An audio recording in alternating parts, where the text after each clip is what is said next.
Pouvez-vous revenir un petit peu sur la campagne SAC-BAC qu'il y a eu en mois de septembre? Oui, la campagne SAC-BAC, c'est avec la Société des alcools du Québec, en collaboration, ça fait 11 ans que ça dure, avec les banques alimentaires du Québec. Et cette campagne-là, il y en a une au printemps, puis il y en a une genre fin août, début septembre. Ils appellent ça la campagne de la rentrée. Et cette année, ça a super bien été, comme les années passées, et même chaque année, les gens sont encore plus généreux. Ils se présentaient au comptoir de la SAC, ils pouvaient faire un don, il y avait une façon de faire un don. S'ils achetaient des vins rosés, si je ne me trompe pas, c'est là qu'il y avait un don qui allait pour la campagne, pour la BAC, finalement, les banques alimentaires. Et ils pouvaient également aller sur Internet cette année, vu la situation. Les gens pouvaient aller directement sur Internet, sur saq.com. Et ils pouvaient faire un don. Il y avait un endroit, là, c'était marqué « Faites un don pour la campagne ». Fait que ça, il y a eu vraiment une belle réponse. Il y a eu un montant de 572 806 $ ramassés à travers tout le Québec, ce qui fait beaucoup d'argent et qui aide énormément.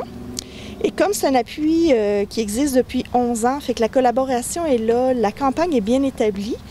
Puis le réseau des banques alimentaires du Québec a maintenant plus de 30 ans.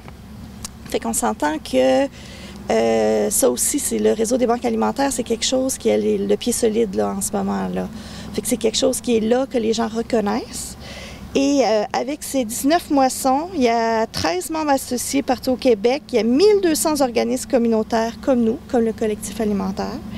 Et ça répond à plus de 1,9 million de demandes d'aide alimentaire par mois à travers le Québec.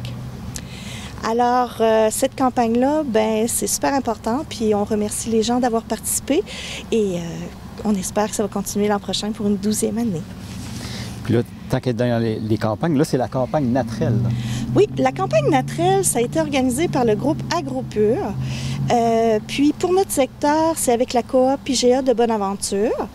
Puis les gens, quand ils achètent un lait Natrel, lait, crème, etc., là, vraiment lait, et à ce moment-là, il y a un montant, c'est un petit montant, qui va pour 2 organismes qui ont été ciblés dans le coin.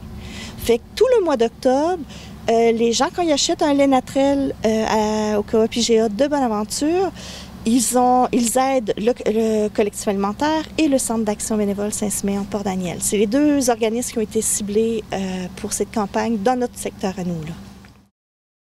On voulait faire un petit peu un appel à tous pour parler de récupération parce que là, c'est les récoltes en ce moment, puis il y a beaucoup de gens qui ont produit un peu trop d'aliments, puis on veut faire l'invitation à ces gens-là, en fait, de pouvoir venir nous les apporter, leur surplus, pour ne pas les perdre. Nous, on peut les réutiliser soit dans nos cuisines ou soit dans les dépannages, faire des grosses productions de transformation, puis les réutiliser aussi à travers nos cuisines. S'il y a des chasseurs qui ont trop d'orignal ou de chevreuil, ils peuvent vous Oui, il y a aussi cette belle initiative-là. En fait, on invite les chasseurs, étant donné que s'ils tuent un nouvel animal, peut-être qu'ils vont avoir un peu trop de l'ancienne bête dans le congélateur, ou s'ils ne prennent pas toutes les parties, s'ils désirent, ils peuvent venir nous porter les surplus de leur chasse.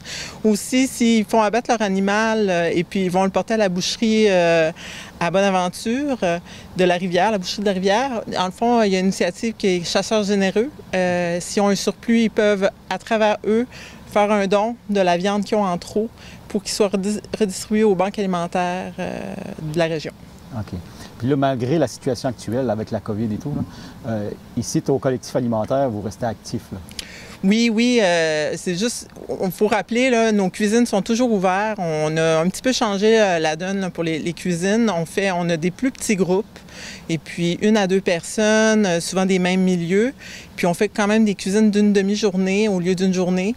Puis les gens sont bienvenus à venir, viennent avec leur masque, on garde le 2 mètres, on est capable de beaucoup cuisiner d'aliments comme ça, les redistribuer ou que les gens partent avec une certaine partie avec eux. Et puis, juste le rappeler, vous êtes bienvenus ici encore. On a des activités encore ouvertes à tous. Oui. Super.